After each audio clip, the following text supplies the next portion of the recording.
Hi, everyone.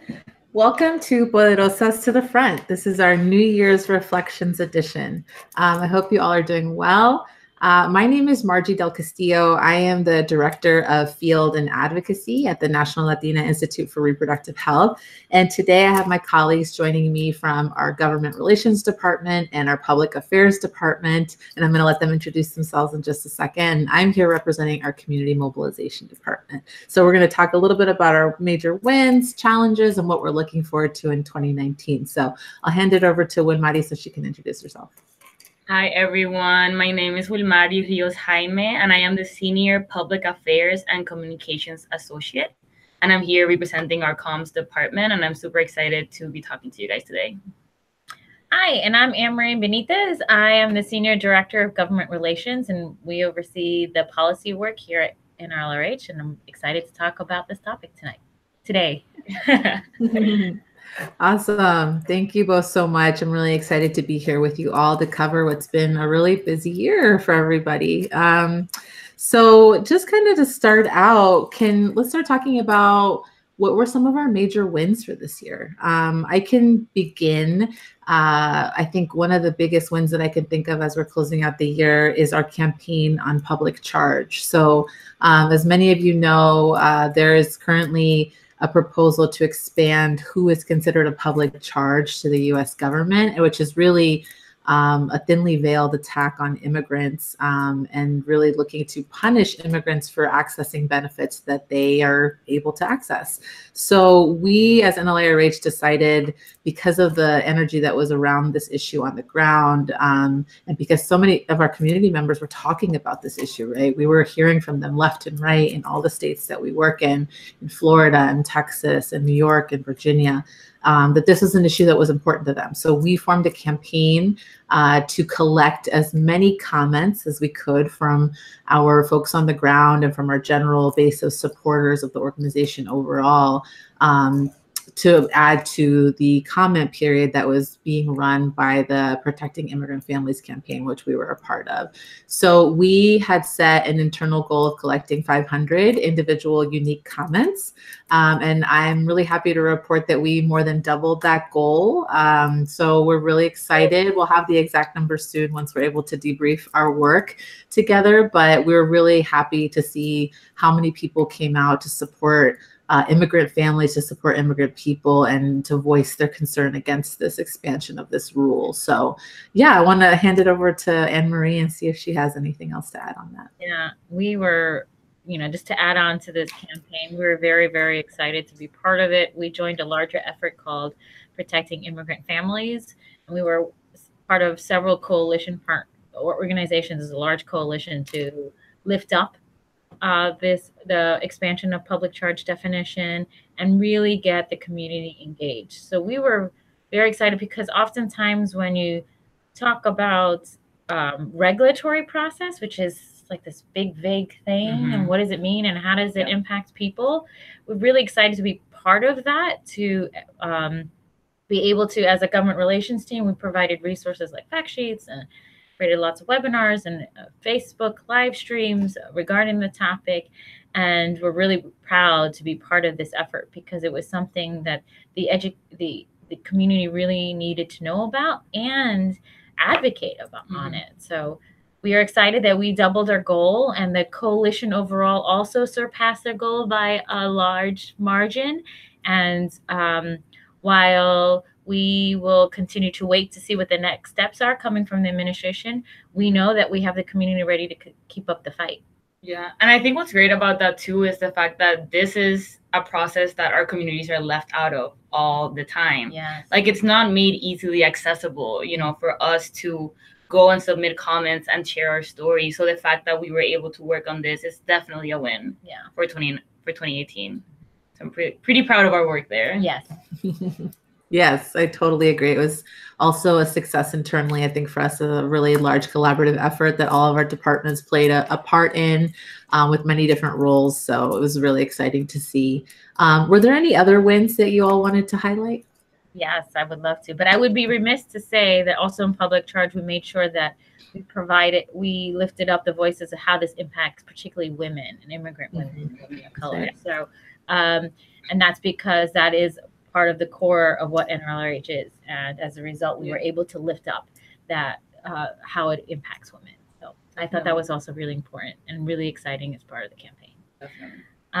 While 2018 was, like Margie, like you said, a really intense year. It was like drinking out of a fire hose in terms of the attacks we were getting.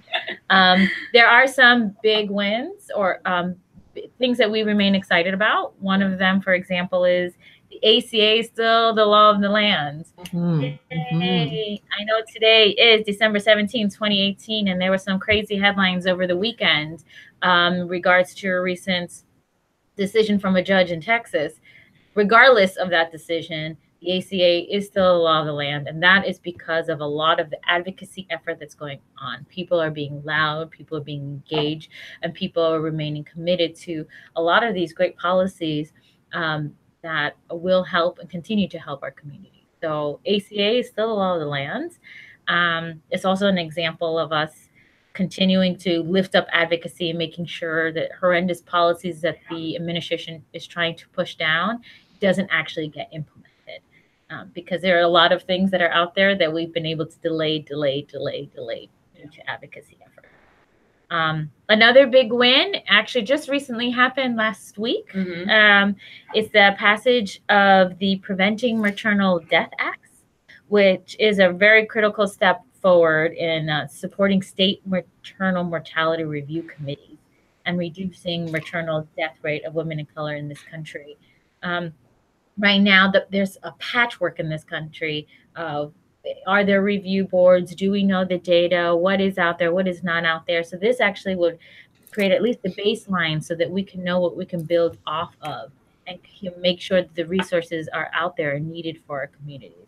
It's a very, very big step. And because we have, for example, Texas is one of a place where we have a lot of advocacy efforts going on. And Texas makes up about 31% of maternal deaths in that state. So it's really, really important. And we're excited that this has gotten passed because this is something that we really need. Yeah. So let's see some wins on the government relations side. Yeah, and in terms of communications, we had a lot of wins this year. And I think one of the most critical ones was our polling on, bless you, our polling on contraception and abortion. So part of the critical work that we do here is shift narratives about how Latinas think, feel, and talk about reproductive health care, pregnancy, abortion, contraception. Because when we understand all these issues and how our communities relate to them, we can better fight for them, right? So to that end, we commissioned a poll with Perry Undem, that's a nonpartisan polling and research firm, to explore how Latina and Latino voters use and experience regarding like contraception and abortion. So this is actually like one of its kind. I mean, we've done abortion polls before, right? But it's one of the first polls out there that really are exploring how our communities feel about contraception. And one of the key findings was that the vast majority of Latino voters, so 86%, consider birth control to be part of preventative healthcare for women. And that's a huge number that goes against so many narratives out there of Latinos being too conservative to support contraception and abortion access. So this is really great. We're getting the voices of our communities out there, right? And for us, we were able to uplift this poll nationally through op-eds with The Hill and Remezcla, and also in local and national papers in Spanish and English media. But one of the awesome things is that we were able to present these findings to congressional staff, lifting up the importance of these numbers and the importance of over-the-counter birth control for our communities. So that's an awesome thing that we were able to do, and I consider it definitely a major win for the organization and for Latinas everywhere. Yeah. And what's exciting about that is like this is something we knew. Yeah, right? yeah. Like it was something we've been pushing, and now we have the data and the information to support what we've been working on. Exactly. And we can say, here's the data. We've done this all along. We can prove it. Yeah, like please, let's get it done. Yes. So. Yeah. some great stuff this year. Yeah. Such an important step forward for sure. And then, on the community mobilization front, I would also share, in addition to the continued base building work that we do year round in the form of our Latinas Organizing for Leadership and Advocacy trainings, our leadership development institutes, we also ran a pretty thorough voter engagement campaign throughout the year. We ran 3 separate campaigns in Florida and Texas, and we ran one in Virginia. And we actually participated pretty heavily in the midterm elections. We did get out the vote campaign efforts in all 3 of those states. And we were able to contact directly via phone or at the door almost 12,000 voters in those 3 states. And that does not count the amount of attempts that it took to reach those 12,000. So that actually number was in the 69,000 range. We made 69,000 attempts over those 3 states over the course of this year, actually, to reach these voters. And, it's really amazing work that our Latina advocacy networks are doing, really coming out consistently year round to the people that we engage with and building trust. We don't come out solely around election time just to ask for people to vote. We're coming out there in February when no one is knocking on doors, talking to voters about the issues that are impacting them directly at their lives. We surveyed voters on issues like crisis pregnancy centers. We talked to them about our public charge campaign in the fall. We've talked about contraception.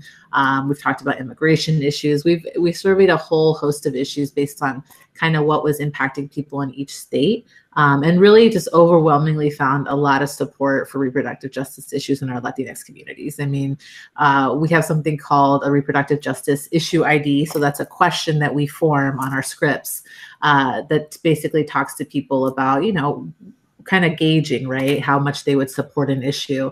And really, I think our number never dips below 80%. There's always at least 80% support for any issue that we are IDing on. And that just goes with what Wilmarie shared, right, with the birth control poll. We know that our community supports these issues. What we have to do is, get the stigma out of the way, push all of that out of the way, and know that the reality is that our community supports each other. Our people support each other on all these issues. So, yeah, really excited. I think that was another win that I wanted to make sure and highlight. Amazing. Yeah. Actually, it also lifts up the fact that, we're not just doing this in English. We're meeting. Right. Very good point. Yes, we are primarily actually doing this in Spanish in Florida and Texas, which is very unique. There's not a lot of organizations that are out there coming to the communities in the language that they feel most comfortable in. So we actually do have our scripts for our phone banks and our door canvases in English and Spanish. So even in places like Virginia, where there's more of a bilingual environment, whenever we reach a voter, we have 2 versions of the script right in front of the canvasser, and they can either go in English or Spanish, depending on the comfort of that person. So yeah, that's a great point. That's awesome. Thank you. Cool. So lots of wins, even in such a challenging year, but obviously there were some challenges too, right? We had a lot of stuff thrown at us. So who wants to share some of the challenges from your particular department in this year? I can go first. And this is going to be the theme for us, this has been just constant rapid response mode. Yeah. The work that we do, in government relations and our policy priorities, which is throughout all of our work, is abortion access and affordability, immigrant women's health and rights, and health equities, specifically sexual reproductive health equity.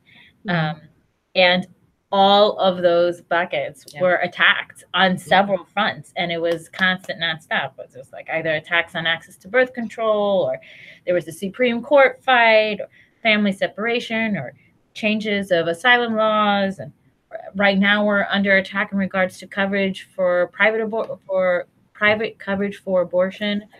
It just doesn't stop. So we have to really work hard to replenish ourselves so that we can be constantly fighting. But that is honestly the biggest challenge. It's if it's not one thing, it's the next, and the next thing could be 3 things all at once. Yeah. And in terms of PA, public affairs, we work so closely with government relations and really everyone on the organization. I think sometimes it gets hard with all the rapid response work to engage in a lot of proactive work. And I think that is a really big challenge. It hasn't stopped us, and it won't stop us, right? To continue to do amazing work like the contraception poll that we had, the way that we supported you guys in public charge. But it does get tough. It gets tough with all the rapid response and everything that we constantly have to have an opinion on, and have to inform like our base, and have to fight our lawmakers, you know, to support our communities. So it does get tough. Yeah. Yeah. And that's obviously, you know, very clearly a strategy that the administration is employing, right? They want to keep advocates, activists on their toes. You know, they're throwing out things left and right to keep us, you know, distracted. And I think, you know, we're doing our best to fight back, but also keep on that path to building power, right? Keep on our plans and our goals and our vision for how we make change. So yeah, I think it's somewhat in design too, to keep us like this, but we're pushing back and we're fighting back.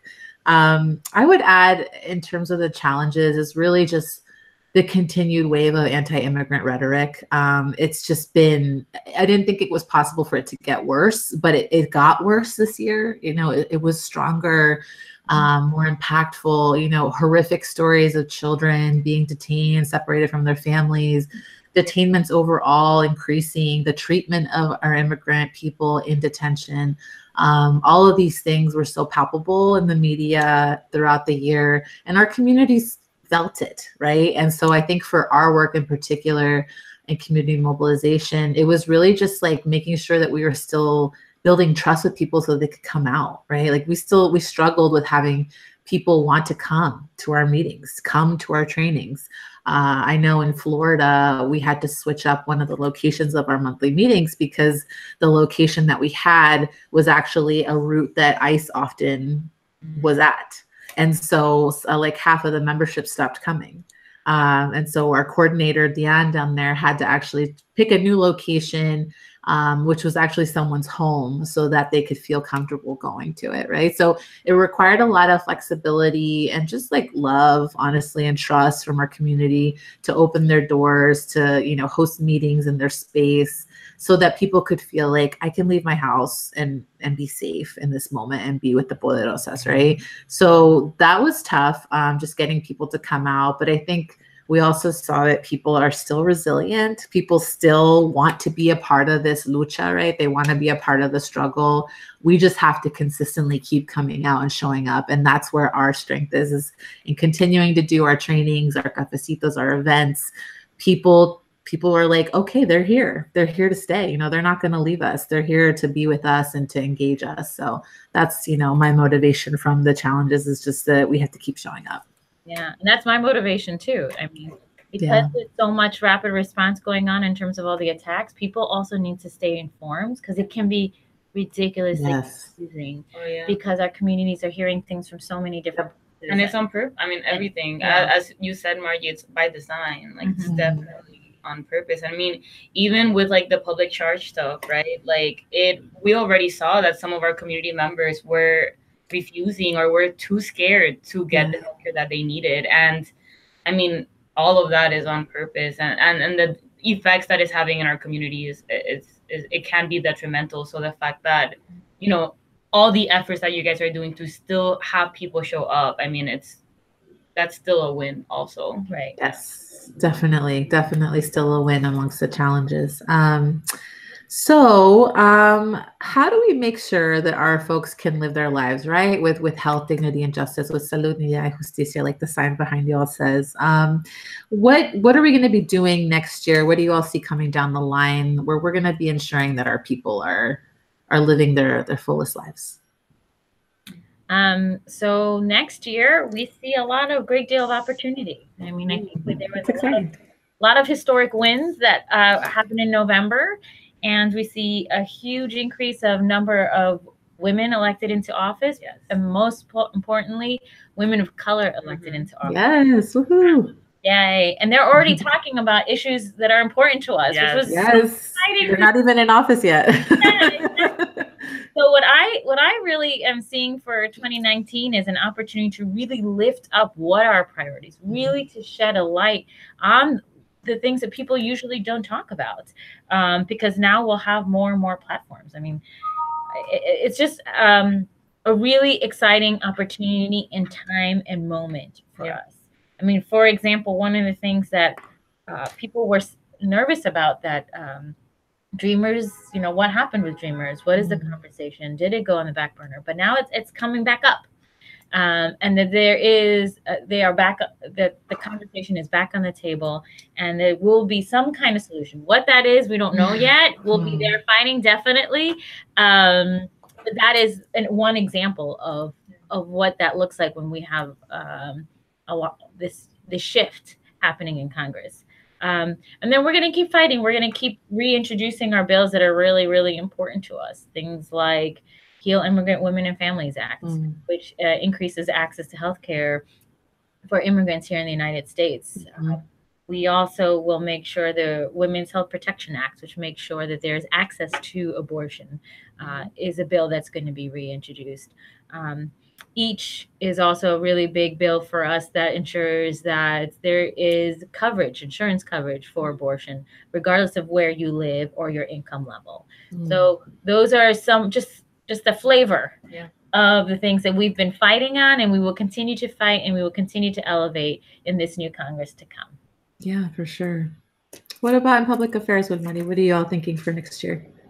Well, for me, I'm really excited to keep doing this series. Yes. To the Front, our digital media associate, has been great in organizing these conversations. And I think that we don't often have spaces, right, where we can have conversations about reproductive justice and self-care, public charge and reproductive justice, LGBTQ liberation and reproductive justice. And I think having spaces where we're talking to activists and leaders, you know, across the United States, with, you know, sitting down with us and having these conversations about how do all of these fights relate to reproductive justice, right? And reproductive autonomy. I think that's really important, and this has been an important platform, and I'm looking forward to having new conversations in 2019 and expanding, you know, expanding this platform and really being a voice, right? And being a voice for our communities and sharing our knowledge. I think that's really important. I mean, we had a public charge YouTube Live in Spanish, right? Like that's amazing. Like, I was just gonna bring that up. Like, talking about this in Spanish, like no one is, and nobody is, especially from our perspective. I got actually a lot of feedback on that. I shared that on my own personal networks, and the feedback I got from my family, who had actually didn't have anywhere to actually get information besides like Univision. I think that was the only place that they were looking for things, right? And they saw it on my page and they said, oh, it was so clear to understand. It was so relatable. And it just made me so happy because I wasn't necessarily sharing it just for them, but to see that we're that's what we do, right? That's what NLIRH does, that super unique lens, like language accessibility, talking about it from a woman and immigrant family perspective. Like, it's just super unique. So. So I'm looking forward to more of this for sure. Yes, for sure. And I think for community mobilization, you know, we're going to keep showing up for our team, for our people, showing up, keep on being at our events, hosting our trainings. We are developing a new advanced level of our trainings for basically the folks that have already been through our LOLA trainings or our Leadership Development Institute trainings. We have a whole host of people that we've been training over the last 5 years that are ready for the next level, right? They're ready for deeper leadership skill training. You know, we want some of these folks to run for office. We want them to hold leadership positions locally in their states. So we're working on new curriculum, which our education team is already really excited about doing. And we will also be getting together actually in September for our National Advocacy Summit. Yeah, very exciting. Something that we've always done biannually, but this year is new. We'll be doing it with In Our Own Voice and the NAPOF, National Asian Pacific American Women's Forum. So some of our most trusted partners in the reproductive justice movement will be collaborating on this summit together. So you'll have a whole host of reproductive justice activists coming to the Capitol to advocate on an issue to be determined still, but we're going to get that going. And our activists all will be really excited for them to come together. Movement time too, right? Because they also very much appreciate being in space together and knowing that there's other people building out reproductive justice power in other parts of the country, right? So yeah, so much to look forward to in 2019. All women of color together in a powerful way. That's what's really exciting. Yes. And together we are much more of a collective force. Of course, yeah. And I look forward to 2019, us lifting up our power. Yes. In a way that will be powerful, but also where people can't ignore us anymore. Yeah. That's right. I mean, I think for a long time, we've been talked about as a force, but we haven't been respected in that way, right? We haven't really been given our kudos for all the work. For example, Black women continuing to show up and electing progressive leaders, right? And not being equally represented in the people that are running and in an elected office. So I think that this is like totally a monumental time for that. So kind of to close, what's one word that you all are taking into 2019 with you? What's like one word that you're thinking like, is going to really inspire you and set the tone for the year? I think for me, it has to be power. I think like this has been a very difficult year, but I have felt so powerful in so many different instances and so inspired by the work that we're doing and other organizations of color are doing. And I think that I'm definitely taking that with me into 2019. I love that. Power. What about for you, Ann Marie? Oh my goodness, I was going to say Poderosa, which means because I really do feel like this moment that we are in is turning a tide. Yeah. And I'm very excited to be able to take that power to that next level. Yes, I love that. I'm going to cheat. I'm taking two words. I'm taking community strategy. I'm cheating because I can't do one without the other, right?